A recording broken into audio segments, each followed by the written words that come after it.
We put 5 more shrubs in the native garden this morning. If you're not following along with this project, there is a playlist on the HortTube with Jim Putnam channel for this native garden over here. And I don't know how many pieces this makes. I think 13, because we had moved 3 and then we've done 2 videos that will be 5 new plants. We're putting in some of the larger material, kind of waiting for these wood chips to break down some. They're still pretty thick, and in fact, it's kind of dry in this area back here. The soil was underneath as I was digging, which was super interesting. Down toward the bottom, the soil is saturated underneath, but we've had a very dry winter, very dry fall, so off and on rain last year that created some dry conditions, and it's carried over through the winter. We had a big rain the other day, and it did just, by the time I dug down 2 or 3 inches, it was dry back here. So I'm gonna have to keep an eye on this area toward the back. Trying to find, one of the things about this native garden is that a lot of our native plants, outside of pines and palms and a few understory things, a lot of our native plants are deciduous. So they lose their leaves in the wintertime, which is fine. I mean, a lot of these plants are fantastic plants. They're every bit worthy of our landscapes, but we would like to get a few evergreen things in here for sure, so it doesn't look completely stark. When the perennials, herbaceous stuff that we'll plant later dies back to the ground and all these other things lose their leaves. Some of them are interesting in some ways. The next plant I'm going to talk about is actually interesting in the wintertime, but again, got to find some evergreen things. The first one of those, is this the first evergreen thing over here? I guess it is. No, we planted an Alyssium in the last 5. If you haven't watched that video, there was the last 5 plants we planted, there was an Alyssium that went in.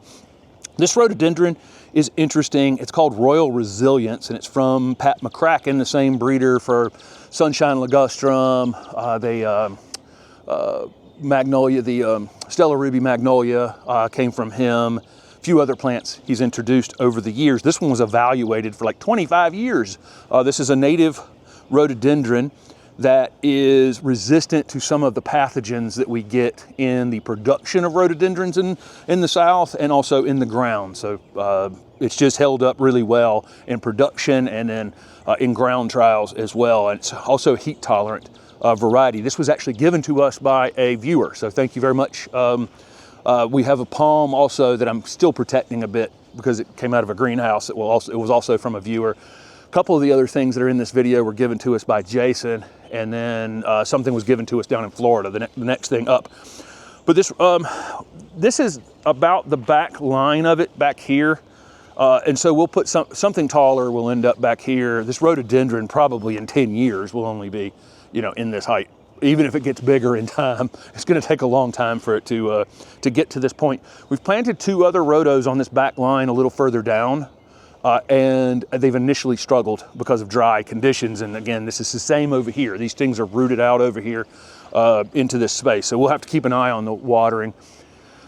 We say water till established. You'll hear that sometimes. That's going to be different for different sites in your own garden, okay? It's not going to be consistent.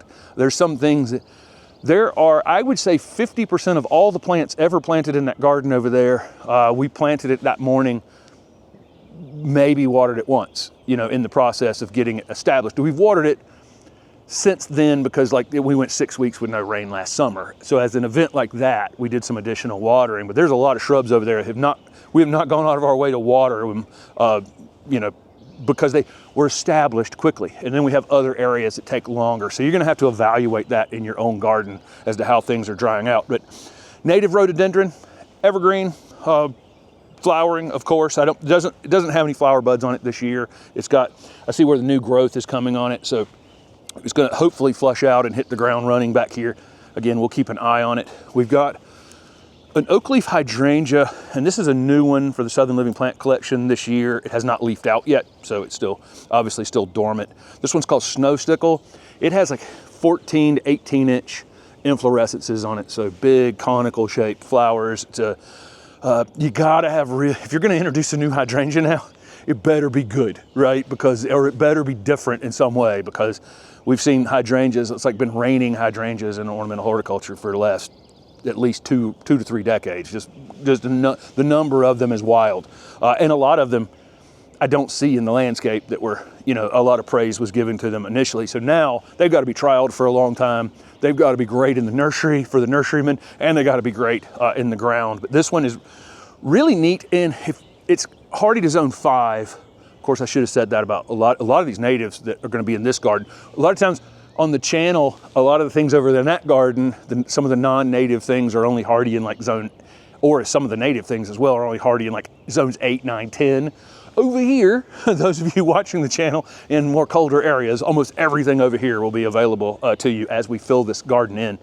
So this oak leaf hydrangeas, hardy up to zone 5 down to 9. In zone 8 and 9, they will hold their leaves through the winter time, some portion of the leaves, and they turn a beautiful burgundy color and hold on to them through the winter. Whereas you'll probably lose every leaf up in zone 5 or 6. But it's always interesting going, we frequently will travel in January down into the southeast, visit nurseries and that kind of thing. And all the oak leaf hydrangeas are beautiful through the entire winter, you know, down there in the ground. But where we lose is we don't get those color changes that happen in colder areas to the flower. So this will have the white inflorescences like you'd expect on most oak leaf hydrangeas. And then up in northern areas, this one will go through pinks and red, you know, a pinkish color on its way to fading later in the season. We may get a little of that here, but the further south you go, the less of that coloration you're going to get. And that's because of nighttime temperatures. Our nighttime temperatures tend to stay really high through early and middle fall, and that prevents any of that color change. But fantastic plant, comical size inflorescences on the top of it almost. I would call it that. And again, this one's 4 to 6 feet, something like that, which seems big out here, but we're going to look for something for back here that's going to be taller, maybe something that's upright and narrow, maybe a small ornamental flowering native tree. We'll see. But there's the first 2 of 5. We put in this ultra rare Chionanthus pygmaeus. So we have Chionanthus retusus, which is the Chinese fringe tree, over in the garden, one called Tokyo Tower that's very fastigiate. And then we have a more common species that's typically used in gardens that gets pretty big. And then this is one that's native to areas in central Florida, and it's become endangered. There's only a few left in the wild. This was not wild collected, so I want to say that right now. Make sure that you guys hear that, because it's important.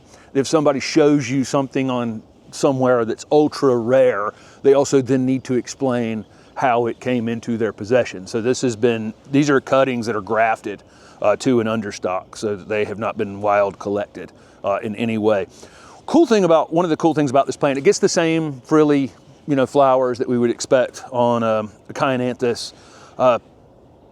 These plants, a lot of these plants that we're going to be showing off that are native to the southeast are plants that are born in fire. Okay, so this plant reproduces itself via seed, and then also vegetative growth from under the ground. These understory plants in the southeast would expect to occasionally be burned to the ground. So they have to have some sort of defense for that, right? So when we talk about suckering, you know, all these native plants that sucker and take over the garden, well, that's a defense strategy to fire, okay, so in most cases. And so this is another one of those plants that would be, it's prepared to die back to the ground. Unfortunately, not this one, because it's been grafted. So it's not on its own rootstock. But in the wild, that's how it would defend against that. What it can't defend against is the ever increasing subdivisions across central Florida. That's the thing that has not been able to defend itself against. It needs to be probably put back into those gardens in those spaces, you know, in Florida. But this one's kind of fun.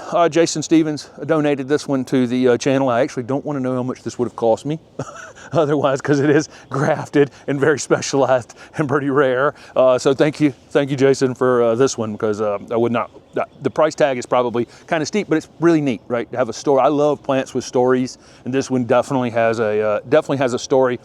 It ultimately can get quite big if we were out to allow it to in this space, but it's kind of pygmaeus is the species name. So, you know, typically much smaller than the other Chionanthus. But there you go. There's a ultra rare one this morning. You're in the video now for sure, right? You weren't in the video. You kept wandering off. Okay, so I should probably talk about exposure. That area back there will get late afternoon shade. So the first two, the rhododendron and the oak leaf hydrangea, will get lots of sun on them, and then they'll be in that pine and other things back there on that back line. We'll put them in the shade middle afternoon. Whether that's too much sun initially right now, I don't actually know. By the time you get out here to the middle of this is a lot of sun. And so despite the fact that there's trees and things over here, not trees, invasives over here, and other things back there, when the sun comes across here in the summer, it's going to come directly over where I'm standing right now. So a lot of this is really going to be baking. It's the reason our vegetable garden's on this side of the garden. It's because it's the full sun area for the summer. So definitely initially have to get things, until we get something with some height on it over here to offer a little bit of shade, the things are going to have to be super sun tolerant. But the Kyananthus is definitely in the full sun, and so is this Sambucus. This Sambucus is an interesting gold foliage or chartreuse foliage. Sambucus canadensis. It's called Blonde Envy. This one was found by Keith Mearns down in South Carolina, and I've known him for a while. He was at Historic Columbia for a while, and I was supposed to visit with him one time down there, and then he had left that job for another job. But he's the one that found this gold foliage version that holds up in direct sun. Of the other ones that have been on the market over the years, by midsummer they were kind of cooked looking. So they require the sun to stay this color, but then, because if I put it in too much shade, it's just going to be green, and you're not going to believe that it's actually, you can see it coming out with this chartreuse color on it. But this will hold up all summer out in the garden. 5 or 6 feet I would expect on this in some reasonable amount of time. Gets those white clusters of flowers that are akin to like Queen's Anne's lace, but bigger. So similar flowering to that. Just a great plant, really not growing it so much for the flowers as we are the fact that it'll offer we'll bring in our chartreuse game over to the new garden over here. So that one's called Blonde Envy. Probably hard to see the sticks that we're putting in the ground right now. This will be leafed out here in the next week or two. It's April 1st, and we're right on time this year with things leafing out, kind of normal.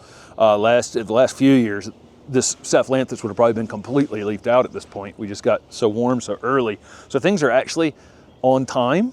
This clethra is one of the latest things to leaf out in the garden. It shouldn't be leafed out right now, but I bet in the last few years it's probably shown more signs of life, much earlier. This is Cephalaanthus, our button bush. Has these alien flowers on it that the pollinators go absolutely crazy for, and I mean really wild alien white flowers. When Steph and I see this plant out in the wild, we saw it one time in Florida, and it was on an island in a little pond with its feet in the water, and there were little alligators swimming around it. It was kind of funny. That was one of the times I wasn't able to get a good photo of it, but it was alligators were protecting that Cephalaanthus. Been some breeding on this plant to try to make it a slightly better ornamental plant overall, because this is a plant that likes wet feet. It needs consistent moisture, and that's can be hard to find in our gardens. It's one of those great native plants, and there's a lot of these. Heck, the clethra right here.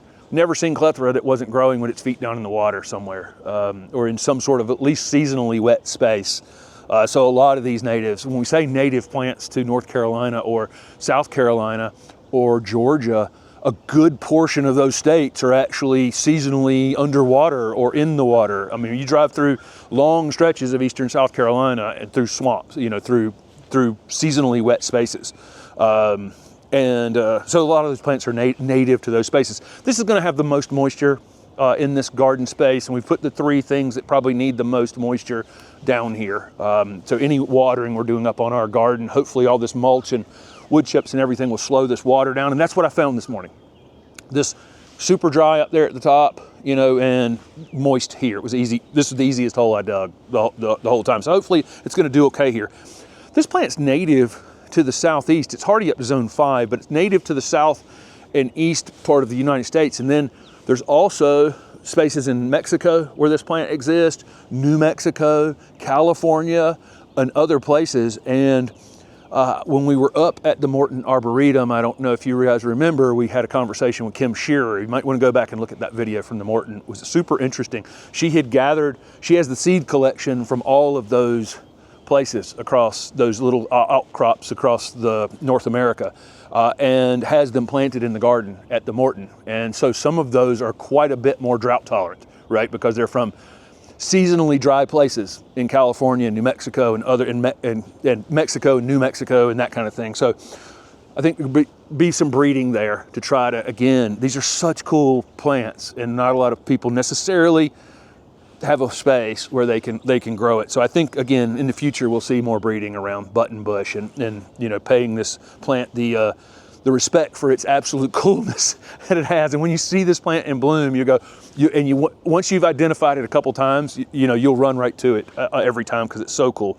So there you go. There's 5 new plants. I think these are, again, we're going for interesting things here. We're trying to get some things that are not the most common things you can necessarily find, because we like to teach as we go, show off some of these things, you know, that are interesting. There'll be some things over here that'll be extremely common garden plants that happen to be native, but I think for the most part we're going to try to find some things and expand the palette of interesting native plants that we can use in our gardens. And most of these things are hardy. I think almost everything we just showed is hardy in like 5 to 9, right, Steph? I mean, covers the range for most folks out there. And Holly's been a big star in this video. So thanks for watching.